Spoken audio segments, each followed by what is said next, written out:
ಒಂದು ರೀತಿ ಸುದ್ದಿಯಲ್ಲಿ ಇರುವಂತಹ ಕೆಪಿಎಸ್ಸಿಯಲ್ಲಿ ಈಗ ಹೊಸದೊಂದು ಅವಾಂತರ ಸೃಷ್ಟಿಯಾಗಿದೆ. ಪೊಲೀಸರ ಭದ್ರತೆ, ಸಿಸಿಟಿವಿಗಳ ಹದ್ದಿನ ಕಣ್ಣಿನ ನಡುವೆಯೂ ಕೂಡ ಕಡತವೊಂದು ನಾಪತ್ತೆಯಾಗಿದೆ. ಕಡತ ಪತ್ತೆ ಮಾಡಿಕೊಡುವಂತೆ ಹಿರಿಯ ಅಧಿಕಾರಿಗಳು ಪೊಲೀಸರ ಮೊರೆ ಹೋಗಿದ್ದಾರೆ.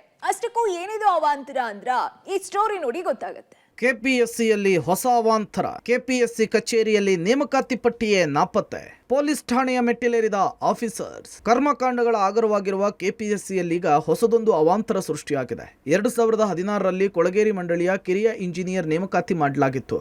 ಈ ವೇಳೆ ಆಯ್ಕೆಯಾದವರ ಪಟ್ಟಿಗೆ 2018ರಲ್ಲಿ ಹೆಚ್ಚುವರಿ ಆಯ್ಕೆ ಪಟ್ಟಿಯನ್ನು ಸೇರಿಸಲಾಗಿತ್ತು. ಇದೇ ವಿಚಾರವನ್ನು ಪ್ರಶ್ನಿಸಿದ ಓರ್ವ ವ್ಯಕ್ತಿ ಹೈಕೋರ್ಟ್ನ ಮೊರೆ ಹೋಗಿದ್ರು. ಬಳಿಕ ಕೋರ್ಟ್ ನೀಡಿದ ಆದೇಶದ ಮೇರೆಗೆ ಆಯ್ಕೆ ಪಟ್ಟಿ ಮಾರ್ಪಾಡು ಮಾಡಿ ತಯಾರಿಸಲಾಗಿತ್ತು. ಆ ಪಟ್ಟಿ ಇದ್ದಂತಹ ಕಡತವನ್ನು ಕೆಪಿಎಸ್ಸಿಯ ಗೌಪ್ಯ ಶಾಖೆ 3ರಲ್ಲಿ ಇರಿಸಲಾಗಿತ್ತು. ಆದರೆ ಇದೇ ವರ್ಷ ಜನವರಿ 22ರಂದು ಕಾರ್ಯದರ್ಶಿ ಆಪ್ತ ಶಾಖೆಯಲ್ಲಿ ಈ ಕಡತ ಸ್ವೀಕರಿತವಾಗಿದ್ದು ಆ ಕಡತ ಈಗ ನಾಪತ್ತೆಯಾಗಿದೆ. ಯಾವಾಗ ಕಡತ ನಾಪತ್ತೆಯಾಯ್ತೋ ಹುಡುಕಾಟಕ್ಕೆ ಮುಂದಾದ ಅಧಿಕಾರಿಗಳು ಕಡತ ಪತ್ತೆಯಾದಲ್ಲಿ ಶಾಖೆ 2ಕ್ಕೆ ಹಿಂತಿರುಗಿಸುವಂತೆ ಸೂಚನೆ ಹೊರಡಿಸಿದ್ರು. 1 ತಿಂಗಳಾದರೂ ಕೂಡ ಫೈಲ್ ಸಿಗದಿದ್ದರಿಂದ ಆಯೋಗದಿಂದ ಸಭೆಯನ್ನು ನಡೆಸಿದ್ರು. ನಂತರ ಘಟನೆಯ ಸಂಬಂಧ ಇಲಾಖೆಯ ಸಹಾಯಕ ಕಾರ್ಯದರ್ಶಿ ವಿಧಾನಸೌಧ ಪೊಲೀಸ್ ಠಾಣೆಗೆ ದೂರನ್ನು ದಾಖಲಿಸಿದ್ದು ನಾಪತ್ತೆಯ ಬಗ್ಗೆ ತನಿಖೆ ಮಾಡುವಂತೆ ಮನವಿ ಮಾಡಿದ್ದಾರೆ. ಈ ಆಯೋಗದಲ್ಲಿ ಒಂದು ಕಡತ ಕಾಣೆಯಾದ ಬಗ್ಗೆ ಒಂದು ಪ್ರಕರಣ ಇದು. ಈ ಕಡತದ ಹಿನ್ನೆಲೆ ಏನಂತಂದರೆ 2016ನೇ ಸಾಲಿನಲ್ಲಿ ಕರ್ನಾಟಕ ಲೋಕಸೇವಾ ಆಯೋಗದಿಂದ ಕರ್ನಾಟಕ ಕೊಳಗೇರಿ ಅಭಿವೃದ್ಧಿ ಮಂಡಳಿಯಲ್ಲಿ ಸಹಾಯಕ ಇಂಜಿನಿಯರ್ ಸಿವಿಲ್ ನೇಮಕಾತಿ ನಡೆಯುತ್ತೆ.